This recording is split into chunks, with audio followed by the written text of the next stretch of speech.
থেকে জুদা হও। মনোযোগ দেন, একটা ঘটনা এখন শোনাই। বিশ্ববিখ্যাত আল্লাহর ওলি, তার নাম মালিক ইবনে দিনার রাহিমাহুল্লাহ আল ইরাকি আল বসরি। তিনি ইরাকের অনেক বড় ওলি ছিলেন, জাহিদ ছিলেন, সারা জীবন মুজাহাদা করছেন।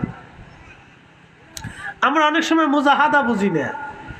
মুজাহাদা হলো নিজেকে দুনিয়া থেকে জুদা করা, আল্লাহর দিকে নিজেকে রুজু করা, এটার নাম হচ্ছে মুজাহাদা। মুশাহাদা, মুরাকাবা, এগুলো আমাদের দরকার। মুরাকাবার একটা দিক হচ্ছে তাফাক্কুর, চিন্তা করা যে আমি যে আল্লাহ দুনিয়াতে পাঠাইলেন, ছিলাম কোথায়, আসছি কোথায়, যাব কোথায়। আবার বলি, ছিলাম কোথায়, আসছি কোথায়, যাব কোথায়।